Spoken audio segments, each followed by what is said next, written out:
ఆతత పక్షమారుత ప్రజకంపిత ఘూర్ణితాచల వ్రాత మహర్ణ ఉండు అంటాడు అన్నయ్య గారి భారతంలో. ఆయన రెక్కలు అల్లార్చి వస్తుంటే వేదనాదములు వినపడుతుంటే అందులోంచి అలా వస్తాడు. అటువంటి గరుత్మంతుడు విష్ణువుకి వాహనం అయితే మరి ముందు పుట్టిన అన్నగారు అంతకన్నా గొప్పవాడని ఎలా చెప్పడం అంటే, ఇంకా గరుత్మంతుడు విష్ణువుకి తిన్నగా వాహనం అయ్యాడు, తానే గుర్రమైనట్టు వాహనమైతే. కానీ అనూరుడు అలా కాదు, తాను సూర్య రథానికి చోదకుడయ్యాడు. ఆయన భగవంతుడికి వాహనం కాదు, భగవంతుడి వాహనాన్ని నడిపేవాడయ్యాడు. తాను గుర్రముల మీద రథం మీద కూర్చుంటాడు. అందుకని శ్రేష్ఠుడు. గరుత్మంతుడికి పక్షపాతం ఉంది. పక్షపాతం అంటే పక్షములంటే రెక్కలు, పాతము అంటే గాలి వీచేటటువంటి శక్తి. రెక్కలు ఊపుతాడు, రెక్కలు ఊపి వెడతాడు. అనూరుడికి ఆ పక్షపాతం లేదు, అంటే రెక్కలు ఊపి వెళ్ళడు, రథాన్ని నడిపిస్తాడు.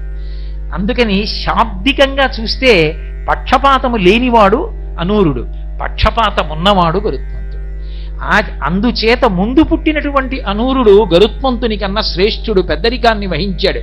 పైగా ఆయన రథాన్ని నడిపేటప్పుడు చాలా ఆశ్చర్యం ఉంటుంది. రోజు సూర్య రథానికి తెల్లవారకట్ట నమస్కారం ఎంతమంది చేస్తారో వర్ణిస్తారు.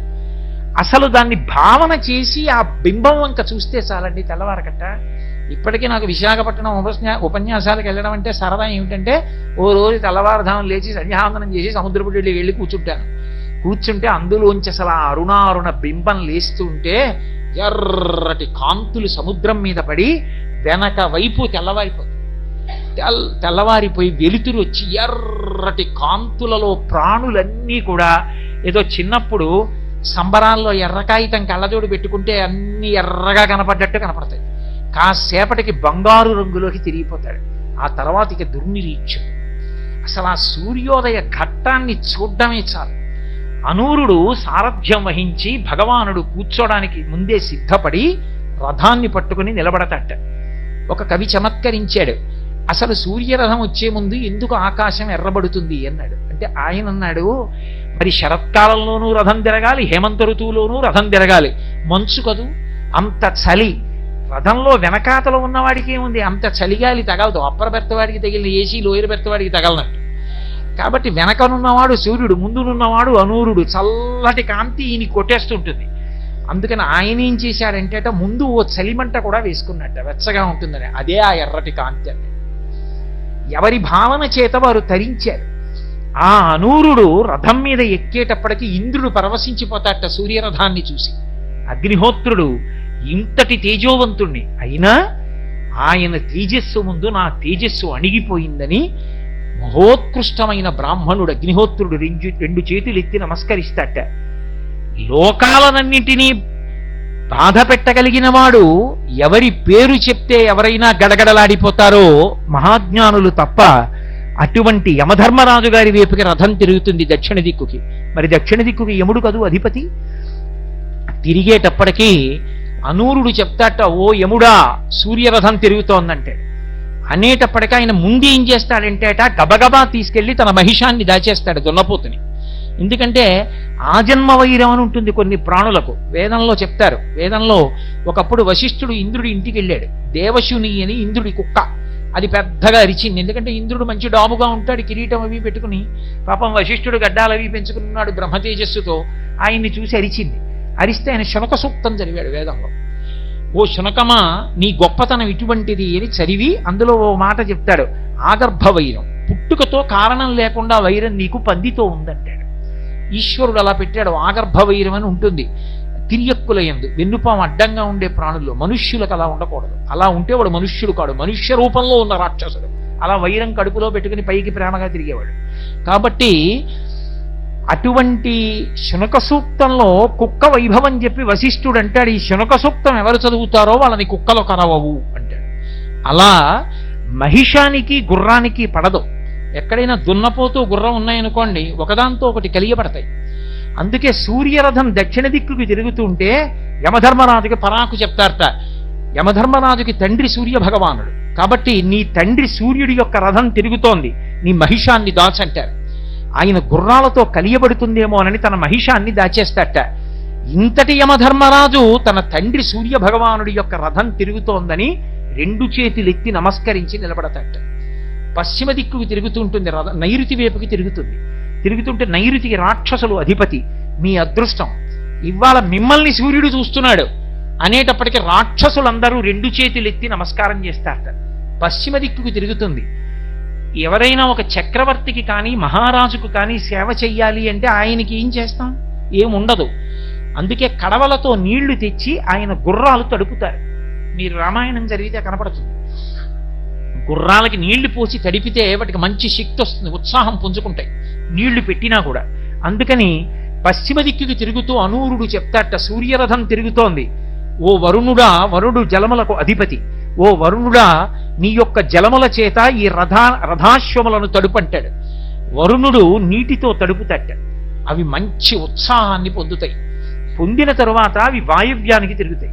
వాయువ్యానికి తిరుగుతుంటే వాయుదేవుడు వచ్చి రెండు చేతులు ఎత్తి నిలబడతాడు. నిలబడితే, ఓ వాయువా, తడిసిన శరీరాలతో గుర్రాలు పరిగెడుతున్నాయి, నువ్వు ఎదురుగా గాలి రా, వాటికి చల్లగా ఉండి సంతోషాన్ని పొందుతాయి. ఎందుకంటే అవి ఒక్కసారి ఇబ్బంది పడతాయిట. ఎప్పుడు అంటే ఆకాశగంగ ప్రవహించిన మార్గంలో ఆ గుర్రాలు వెడుతున్నప్పుడు వాటి కాళ్ళు అందులో కొంచెం ఇరుక్కుంటూ ఉంటాయిట. అవి లాక్కుని పరిగెడుతుంది ఆ రథం. అప్పుడు అవి శ్రమ కలగకుండా నీటితో తడపబడి ఆ వాయువు యొక్క స్పర్శ కలిగితే చల్లగా ఆ సూర్య రథం తిరుగుతుంది. ఉత్తర దిక్కుకు వస్తుందిట. సూర్యుడే ప్రసన్నంగా చూసి కుబేరుడు వంక చూసి కనుబొమలు ఎగరేస్తాట. ఎందుకు అంటే శంఖనిధి పద్మనిధి అనబడేటటువంటి రెండు నిధులకు అధిపతి, నవనిధులకు. ప్రత్యేకించి అందులో శంఖనిధి పద్మనిధి. శంఖము పద్మము ఈ రెండు శ్రీ మహావిష్ణువు యొక్క ఆభరణాలు. అందుకే కదూ ఆయన శంఖం గద పద్మము ఇవన్నీ పట్టుకుని ఉంటాడు. కాబట్టి శంఖనిధి పద్మనిధి నీ దగ్గర ఉన్నాయి, అవి రెండు ఆయనకి ఇష్టం. అందుకని ఒకసారి ఆయన వంక చూసి ఓ చిరునవ్వు నవ్వుతట. సూర్యుడి చిరునవ్వు చాలు నీ పదవి నిలబడుతుందంటట. అనూరుడు ఈశాన్యం వైపుకి తిరుగుతుంది. శివుడు వస్తాడు. అయ్యా ఇది బింబ ప్రతిబింబ న్యాయం అంటట అనూరుడు. నేను ఇళ్ళ అద్దం ముందు నించున్నాను అనుకోండి, ఇప్పుడు నేను బొట్టు సరిగ్గా పెట్టుకోలేదు అనుకుంటే ప్రతిబింబానికి పెడతానా, నేను పెట్టుకుంటానా? నేను పెట్టుకుంటే ప్రతిబింబం సరిగ్గా పెట్టు కనబడుతుంది. బింబం ఒకటి ప్రతిబింబం ఒకటి కాదు, బింబ ప్రతిబింబములు ఒకటే. అలా అనూరుడంటే అట్ట వెనక్కి తిరిగి ఈయనకే నమస్కారం, ముందుకి తిరిగి ఈయనకే నమస్కారం, రెండు రూపాలతో కనపడుతున్నాడు ఒక భగవానుడు. అంటే శివుడు సూర్యుడు అభేదం.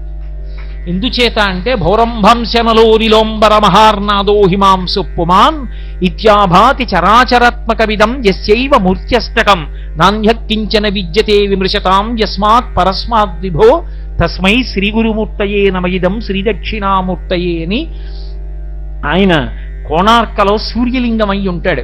కాబట్టి సూర్యుడే శివుడు, శివుడే సూర్యుడు. కాబట్టి బింబ ప్రతిబింబాలుగా ఒకే సూర్యుడు రెండు రూపాలతో కనపడుతున్నాడని అనూరుడు ముందుకి వెనక్కి కూడా నమస్కారం చేస్తాడు.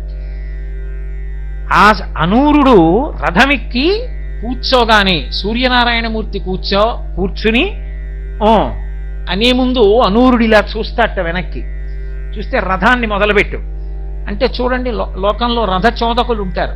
మీకు బాగా అర్థం అవ్వాలి అంటే ఓ కారు డ్రైవర్ ఉన్నాడు అనుకోండి, ఎవరికి చెప్తాడు దానికి ఇబ్బంది వస్తే? ఎంత యజమానైనా రక్షింపబడేది డ్రైవర్ వల్లే కదూ, ఆయన బాగా నడిపితేనే కదూ. అందుకే కృష్ణుడు సారథ్యం వహించాడు. అయ్యా ఈ మధ్య బ్యాక్ టైర్ అంత బాగులేదండి, కొంచెం చక్రం మారిస్తే బాగుంటుంది సార్ అంటాడు కదూ, యజమానికే చెప్పాలి. సూర్యుడి వంకి ఇలా చూస్తాట అనూరుడు. చూస్తే సూర్యుడు అంటాట, ఓ అనూరా, రథానికి పగ్గాలు మారుద్దాం అనుకుంటున్నావేమో, వరుణుడిని అడుగుదాం అనుకుంటున్నావేమో. పాశాలు, వరుణుడి దగ్గర పాశాలు ఉంటాయి, అందుకే ఆ వరుణ పాశములు అంటారు. ఆ పాశములు ఉంటే అవి గుర్రాలకి వేద్దాం అనుకుంటున్నావేమో, మంచి పాశాలని. మన గుర్రాలకి వాడే పాశాలుగా వరుణ పాశాలు కూడా పనికిరావు. ఇవి సర్పపాశాలు, గొప్ప సర్పములను పాశములుగా వేసి పట్టుకుంటాడు అనూరుడు. కాబట్టి వరుణుడి పాశములు మనకి పనికిరావు. అందుకని ఎప్పుడూ ఈ పాశములు మారుద్దామని ఆలోచించకు. ఇంకా తల తిప్పలేదు తరుణుడు. చూసి అంటాట, గుర్రాలు చాలా కాలం నుంచి ఉన్నాయి, ఒక గుర్రాన్ని మారుద్దాం అనుకుంటున్నావేమో. ఇంద్రుడి దగ్గర ఉన్న ఉచ్చైశ్రవం కూడా మన గుర్రాల్లో ఏ గుర్రానికి సరిపోదు. అందుకని గుర్రాల్ని మార్చే అవకాశం ఉండదు, ఇవి ఎప్పటికీ జవసప్తములతో ఉన్నవే, పోనీ అంటట. అయినా అనూరుడు అలా చూస్తాట. చూస్తే సూర్యుడు అంటాట, ఏమి మనకి ఏకచక్రధరం దేవంతం సూర్యం ప్రణమామ్యహం. మన రథచక్రం ఒకటే కదూ, చాలా కాలం నుంచి ఇదే రథచక్రం తిరుగుతోంది. దీనికి ఏమైనా మరమ్మత్తు చేయిద్దామంటే బండి ఆపకూడదు, అందుకని చక్రం తీసి చక్రం వేసుకెళ్ళిపోదాం అనుకుంటున్నావా? అందాక విష్ణు సుదర్శన చక్రం అడుగుదాం అనుకుంటున్నావా? మన చక్రానికి ఏ సమస్యలు రావు, పద, మన రథానికి ఎదురు లేదంటట. లోపల కూర్చున్నవాడి అనుగ్రహాన్ని ఒకసారి స్మరిస్తాట. ఆయన ఆ మాట అన్నాక రథానికి ఎదురేమిటని పగ్గాలోసారి పట్టి లాగి విడిచిపెడతాట, బయలుదేరుతుంది రథం. అందుకని సూర్య రథం బయలుదేరింది అంటే గుర్తేమిటో తెలుసా? ఇంతమంది లేచి నిలబడి నమస్కారం చేస్తుంటారు. ఎలా? పరమ సంతోషంతో. అనూరుడు ఆ రథాన్ని బయలుదేరదీస్తుంటే సూర్య భగవానుడు కర్మఫల ప్రదాతయ్యి లోకమంతటి చేత కూడా ధర్మానుష్ఠానం చేయిస్తూ మహానుభావుడు బయలుదేరుతాడు. అందుకే అటువంటి సూర్యుడు బయలుదేరుతుండగా ఆ రథం వంక తిరిగి ఒక్కసారి నమస్కారం చేసి, దానికి పూజ ఏమిటండి? ఇక శంకరాచార్యుల వారు సౌందర్యలహరి పూర్తి చేస్తూ ఓ మాట అంటారు, ప్రదీపజ్వాలాభిర్దివసకర నీరాజన విధి అంటారు. ఏదో సూర్యుడి దగ్గరికి సూర్యుడికి నీరాజనం ఇస్తానని పళ్ళెంలో కర్పూరం వేసి వెలిగించిస్తే ఇది ఆయనకి హారతి ఇవ్వడానికి సరిపోతుందా? సరిపోదు. అలా ఆయనకి పూజ అంటే ఒకటే. మీరు స్నానం చేసి 2 చేతులు కట్టుకుని ఆయన వంక తిరిగి ఆయన నమస్కార ప్రీతి, ఆయన ఉదయించడం మొదలవగానే 2 చేతులు ముకిలించి నమస్కారం చేసి పరమ సంతోషంతో భావన చేస్తున్నారు అనుకోండి, ఎంత ఆనందపడిపోతూ ఉంటుందో ప్రపంచం. ఆ మందిరేహులు ఎలా పడిపోతున్నారో, రథం బయలుదేరడం, అనూరుడు ఆ వైభవం, అన్ని దిక్కుల వాళ్ళు నిలబడడం, మండలాకారంగా రథం తిరగడం, ఇదంతా ఒక్కసారి భావన చేస్తే చాలట. మనసులో ఒకసారి సూర్యరథం కదిలితే చాలు, ఈ రథానికి ఇబ్బంది కాదు. పరమ ధార్మికంగా ఈ రథం వెళ్ళిపోతుంది. అందుకే సూర్య రథం అంత గొప్పది, సూర్యరథ స్మరణం అంత గొప్పది. అందుకే మీరు చూశారో లేదో, కొన్ని చోట్ల దేవాలయాలు రథాకారంతో ఉంటాయి. ఇప్పటికీ ఆ ద్రవిడ దేశంలో కుంభకోణంలో రథాకారంలో ఉంది క్షేత్రం. అలాగే మనకి వెంకటాచలంలో గోవిందరాజస్వామి దేవాలయంలో కృష్ణ పరమాత్మ చాలా విచిత్రమైన రీతిలో కూర్చుని ఉంటాడు. అక్కడ ఆయన కూర్చుని ఓ కాలు ఇలా మడిచిపెట్టి ఉంటాడు. పూర్వం అక్కడ ఒక బోర్డు ఉండేది, పార్థాయతత్సతుషారజినత్వయైవ యౌదర్శితౌ స్వచరణౌ శరణం వ్రజేతి భూయోపి మహ్యమహతౌ కరదర్శితౌ తే శ్రీ వెంకటేశ చరణౌ శరణం ప్రపద్యే అని శ్లోకం ఉండేది. చక్కగా వెళ్ళిన వాళ్ళందరూ చదువుతూ ఉండేవారు.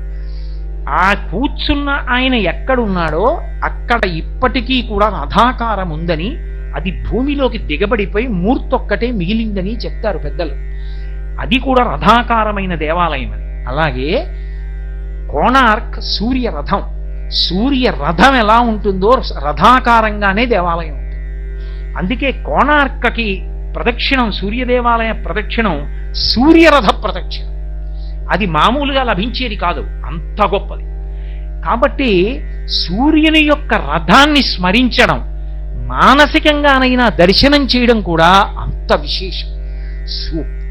సూర్యోదయ కాలమునందు ఎంత విశేషం జరుగుతుందంటేట తిక్కన గారి విరాట పర్వంలో చెప్తారు, నీరజాకరములు నిష్ఠయై చేసిన భవ్య తపంబు ఫలమనంగా దినసముఖాకి నందిత చక్రయుగ్మకంబులయనురాగంపు బ్రోవనంగా హరిహర బ్రహ్మ మహానుభావంబులొక్కటింగాగరగిన గట్టియనగా అతుల వేదత్రయ లతికాచయము పెనుబొందన్ పుట్టెడు మూల కందమనగా అఖిల జగముల కందెరయగుచు జనసమాజ కరపుట హృదయ సరోజములకు ముకుళనంబును జృంభణంబును నర్చి భానుబింబంబు పూర్వాద్రిపై వెలింగే అంటాడు మహానుభావుడు.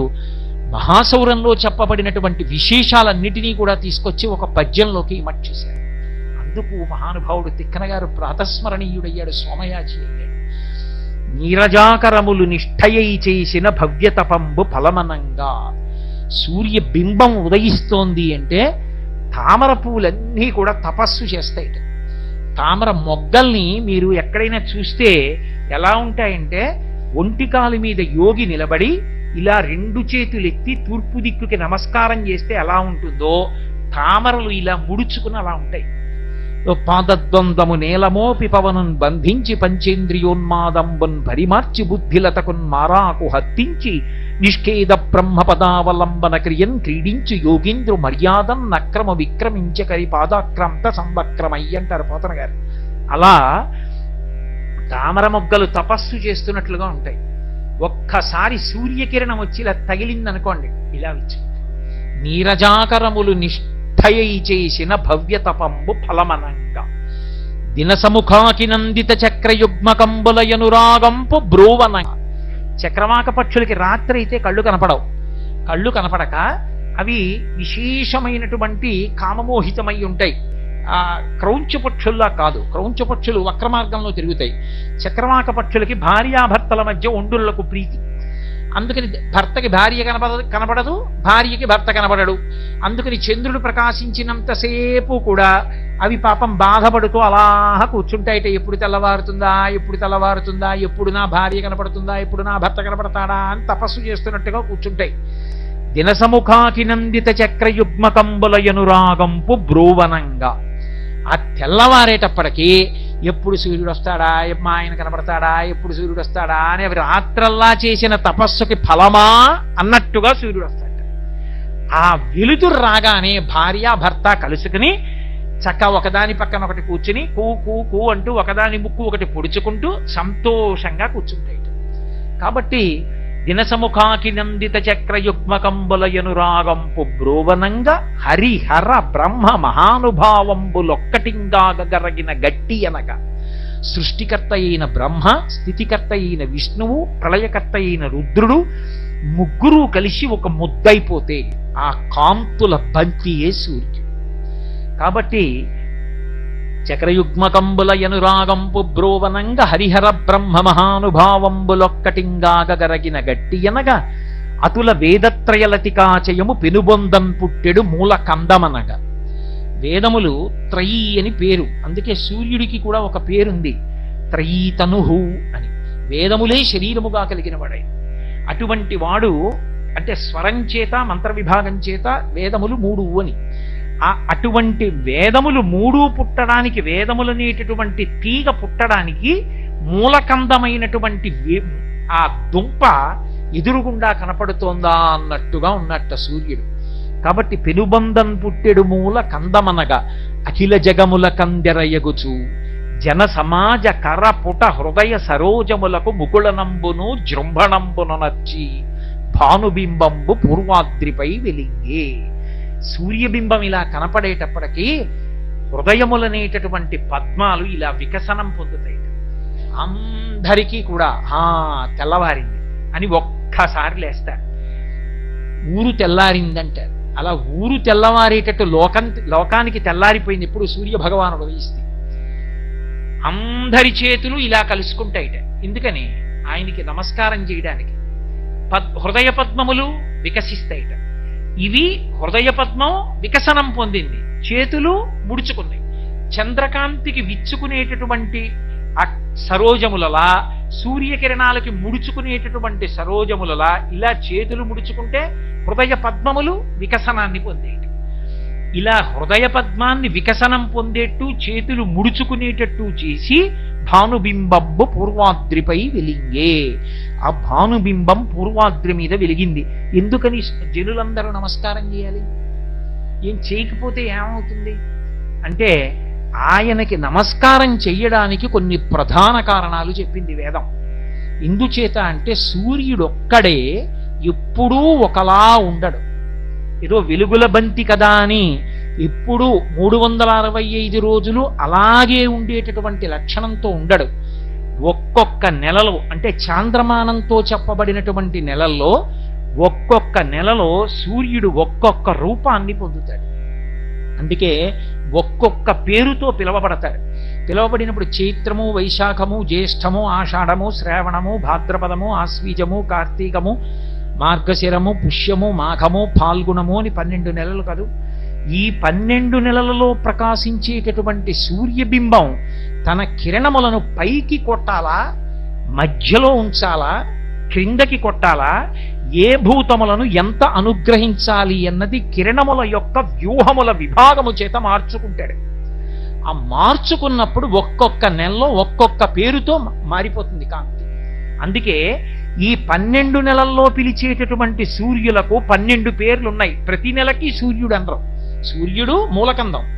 కానీ మొట్టమొదట చైత్రమాసం దగ్గర నుంచి మొదలు పెడితే ధాత, అర్యముడు, మిత్రుడు, వరుణుడు, ఇంద్రుడు, వివస్వంతుడు, త్వస్త, విష్ణువు, తర్యముడు, పూషుడు, భగుడు, క్రతువు అని 12 నెలలకి 12 మంది అధిపతులు ద్వాదశాదిత్యులు.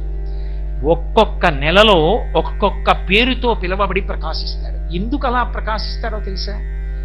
ఆయన అలా ప్రకాశిస్తే తప్ప లోకం నిలబడదు.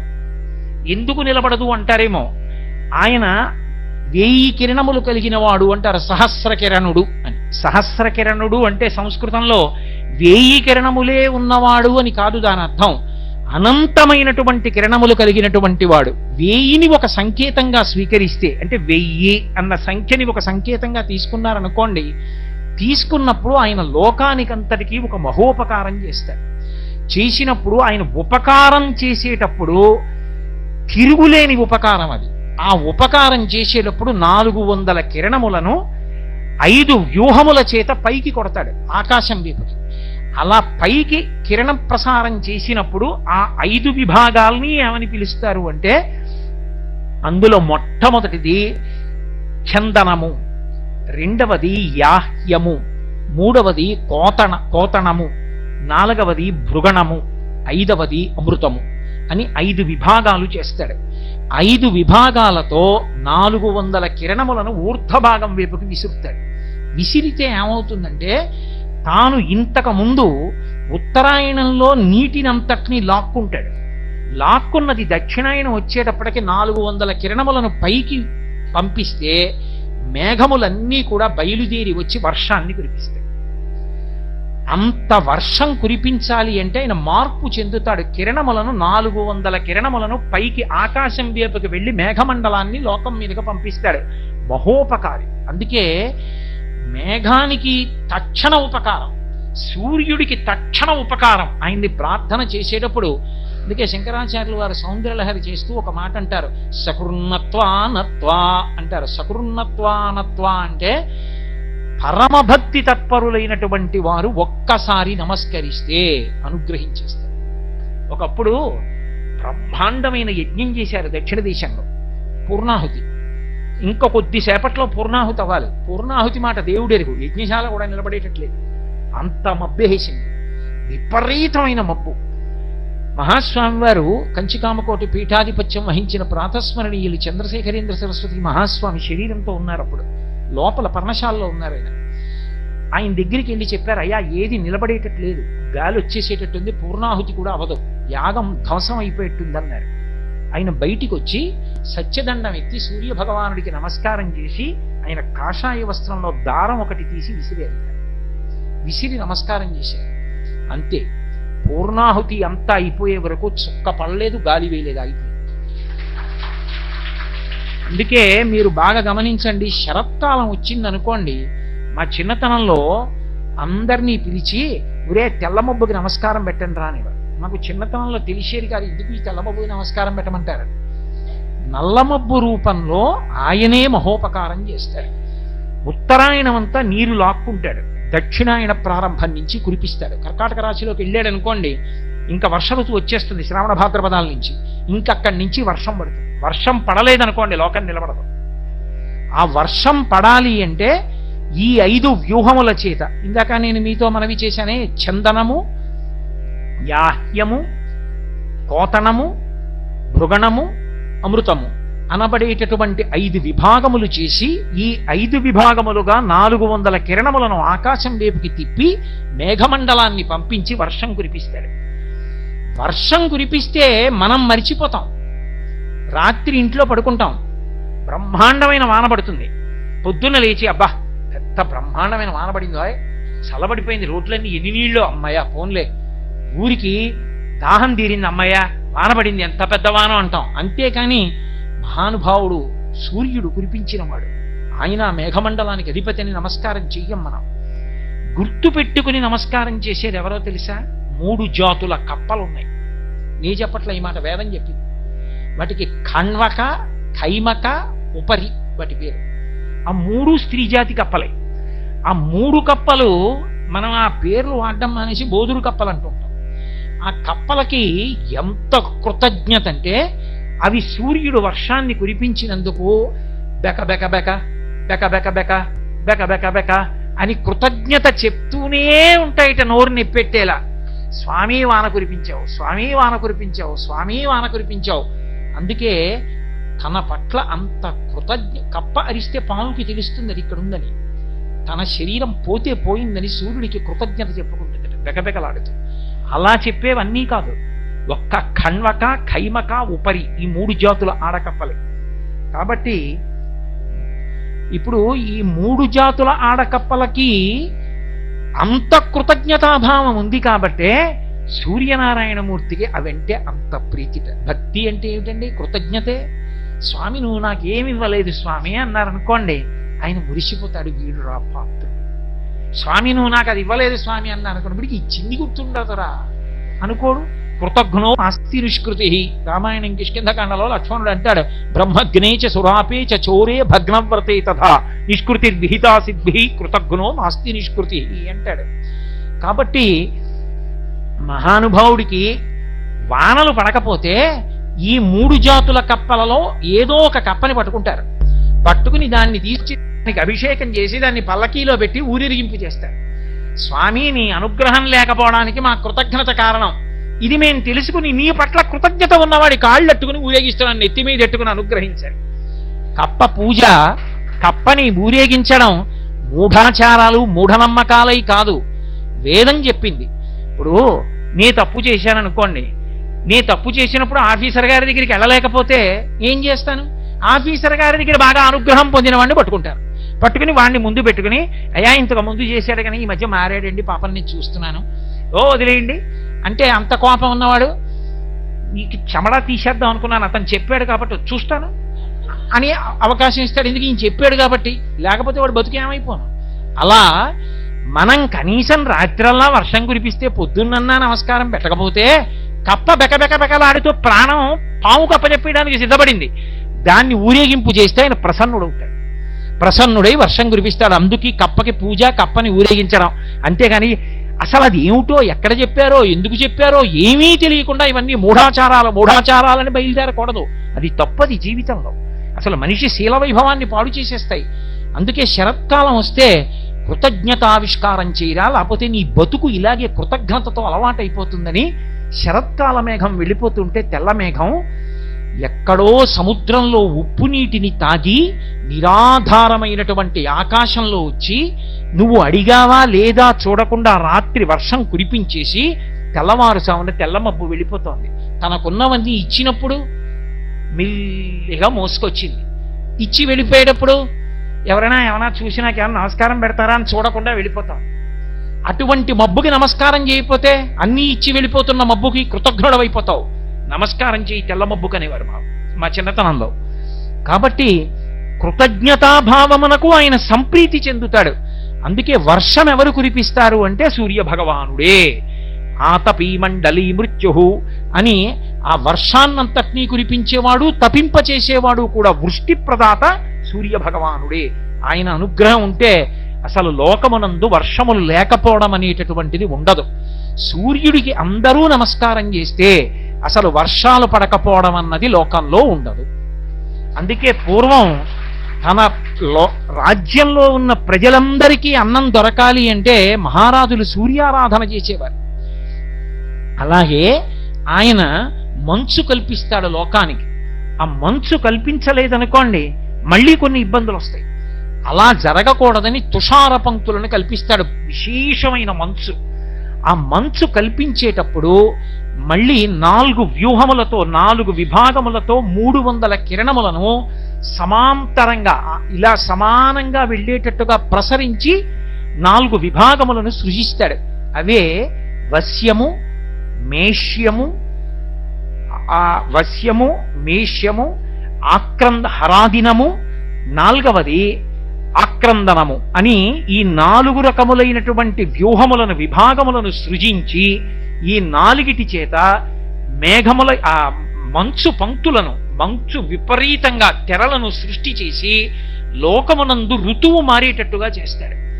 అలాగే దేవతలను, పితృదేవతలను, మనుష్యులను, ప్రత్యేకంగా ఎముకలు పెరగడానికి కావలసినటువంటి శక్తి కిరణములలో ఉండి విశేషముగా ప్రసారమయ్యేటట్టు ఆరోగ్యము ప్రధానమయ్యేటట్టు చేయడానికి గ్రీష్మ ఋతువుని కల్పించి గ్రీష్మ ఋతువులో చంద్రాస్తము శుక్రాస్తము అని 2 విభాగములను సృజిస్తాడు.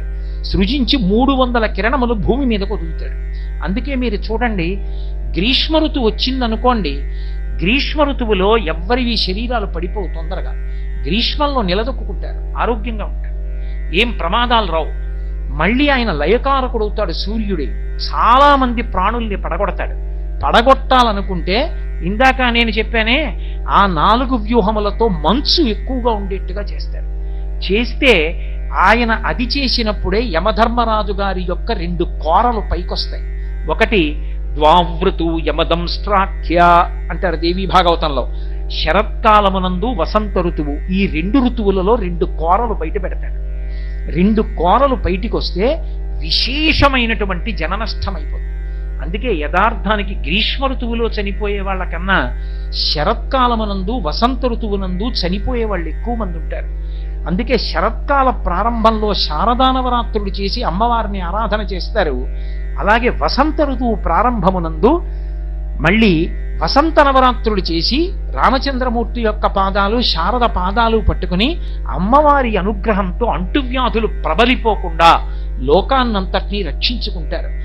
ఈ 2 కాలముల యందు సూర్యనారాయణమూర్తి యొక్క కిరణములు 304 విభాగములుగా వచ్చిన కారణం చేత జనులందరూ పడిపోతుంటారు.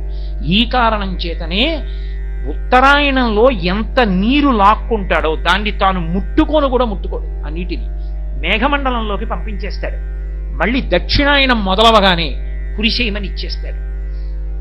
పుచ్చుకున్నప్పుడు అసలు నాకన్న భావనే లేదు, ఇలా పుచ్చుకుంటాడు, ఇలా ఇచ్చేస్తాడు తప్ప పుచ్చుకున్నప్పుడు నాకని పుచ్చుకోడు, ఇచ్చేసేటప్పుడు నాది పోయిందన్న బాధ లేదు. అంత నిమిత్తంగా ఉంటాడు. అందుకే దత్తాత్రేయుల వారి 24 మంది గురువులలో సూర్యనారాయణమూర్తి ఒకటయ్యాడు. 24 మంది గురువులైనకి పృథివీ, ఆపస్, తేజో, వాయు, ఆకాశములు, అలాగే సూర్యుడు, చంద్రుడు, సముద్రము, చాప, ఇషుకృత్ అంటే బాణములు తయారు చేసేవాడు, అలాగే సాలెపురుగు, పాము, ఏనుగు, కన్య, బాలుడు 15, అలాగే పావురముతో పాటు పతంగము, మక్షికము, భ్రమరము, భ్రమరకీటకము 20, హరిణము, అజగరము అంటే కొండ చిలవ, పింగళ అనబడేటటువంటి వేశ్య 23, కృకరం అనేటటువంటి పక్షి 24. 24 మంది గురువులు దత్తాత్రేయుల వారికి. 24 మంది గురువులలో ఒక గురువు సూర్యభగవానుడు. సూర్యభగవానుణ్ణి గురువుగా ఎందుకు చేసుకున్నారంటే, సూర్యుడు ఉత్తరాయణంలో నీటిని లాగినప్పుడు నాకు అని చుక్క పుట్టుకోడు, మేఘమండలంలోకి పంపుతాడు. దక్షిణాయనం వచ్చేటప్పటికి పుచ్చుకున్న నీళ్లన్నీ మళ్ళీ వర్షించేస్తాడు, మళ్ళీ లోకోపకారం చేస్తాడు. పుచ్చుకోవడం ఉపకారమే, ఇచ్చేయడం ఉపకారం. రెండిటి యందు నిస్పృహుడు, తనేమి నాకని పుచ్చుకునేది నీటి బిందువు లేదు. అంతటి మహితాత్ముడు కనుక నేను సూర్యుణ్ణి చూసి నేర్చుకున్నాను, పుచ్చుకుంటే ఎలా పుచ్చుకోవాలో, ఇచ్చేస్తే ఎలా ఇచ్చేయాలో అని. దత్తాత్రేయుల వారు తన 24 మంది గురువులలో సూర్యనారాయణమూర్తిని తీసుకున్నారు. మనం సాధారణంగా ఆయనకి 1000 కిరణములైన గ్రహములన్నిటినీ కూడా ప్రకాశింపచేస్తాడు తాను ప్రధానంగా నిలబడి. ఆ గ్రహములన్నిటినీ కూడా ప్రకాశింపచేయడానికి, లోకాన్నంతటినీ కాపాడడానికి మళ్ళీ ఆయన కిరణ వ్యూహాన్నంతటినీ కలిపి 7గా చెప్తారు. 7 అంకె మీద నడుస్తుంది సప్తాశ్వర ధమారూఢం అని. ఆ 7 కిరణములకే సుషుమ్నము, హరికేశము, విశ్వకర్మ, విశ్వవ్యచ, సంపద్వసు, అర్వాగ్వము, అలాగే స్వరాడ్వసు అని 7 కిరణములు. ఈ 7 కిరణములలో 7వ కిరణమైనటువంటి స్వరాడ్వసు లేదా స్వరాట్ అంటారు దాన్ని. దాని చేత శనీశ్వర గ్రహం ప్రకాశిస్తుంది. శనీశ్వరుడు సూర్యనారాయణమూర్తి కుమారుడు. అందుకే రోజు సూర్యుడి వంక తిరిగి నమస్కరించిన, సూర్యుడిని స్తోత్రం చేసిన, ఏలినాటి శనిలో ఉన్న వాళ్ళ జోలికి కూడా ఎక్కువ వచ్చి ఇబ్బంది పెట్టడం. మా తండ్రి గారి భక్తుడు కాబట్టి ఆయన జోలికి నేను వెళ్ళి ఎక్కువ బాధించలేనంటాడు. అంతటి మహితాత్ముడు సూర్య భగవానుడంటే ఆయనకి చేసేటటువంటి నమస్కారం వైభవోపేతం. మళ్ళీ ఈ 7 కిరణముల ద్వారా మిగిలినటువంటి గ్రహాలన్నిటినీ కూడా ఉద్దీపనం చేసి ప్రకాశింపచేస్తూ ఉంటాడు. ఆయన కిరణములతోటే చంద్రగ్రహాన్ని కూడా ప్రకాశింపచేస్తాడు. చంద్రగ్రహాన్ని ప్రకాశింపచేస్తే భూమి మీద విత్తనాన్ని ఓషధిగా మారుస్తాడు. అసలు అలా ఓషధిగా ఎలా మారుస్తాడో, ఎంత గొప్పతనాన్ని తీసుకొచ్చాడో. మహాభారతంలో వ్యాసుల వారు 2 చేతులెత్తి నమస్కరించి సూర్య భగవానుడి వైభవం గురించి ఏమని చెప్పారో, ఎందుచేత ఆయన లోకమంతా ఆయనకి నమస్కరించాలో, జన సమాజ కరపుట హృదయ సరోజములకు ముకుళనంబును జృంభణంబును నచ్చి భానుబింబంబు పూర్వాద్రిపై వెలింగే అని తిక్కన గారు ఎందుకన్నారో, అలా నమస్కారం మనం చేయవలసిన అవసరం ఎక్కడుందో, సూర్యుడికి చేసిన ఒక్క నమస్కారం లోకాన్ని ఎంత నిలబెడుతుందో, మనకెంత ఉద్ధరణ కల్పిస్తుందో మళ్ళీ రేపు సాయంకాలం మనం 6:30 కలుసుకున్నప్పుడు యథాశక్తి నా చేత ఋషులు పలికించినంత మేర పలికి ధన్యుడనవుతాను. మంగళాశాసనపరై మదాచార్య పురోగమై సర్వైశ్చ పూర్వైరాచార్యై సత్కృతాయాస్తు మంగళం. మంగళం కోసలేంద్రాయ మహనీయ గుణాత్మనే చక్రవర్తి తనూజాయ సర్వభౌమాయ మంగళం. ఉమాకాంతాయ కాంతాయ కామితార్థప్రదాయినే శ్రీగిరీశాయ దేవాయ మలినాథాయ మంగళం. సర్వం శ్రీ ఉమామహేశ్వర పరబ్రహ్మార్పణమస్తు. స్వస్తి.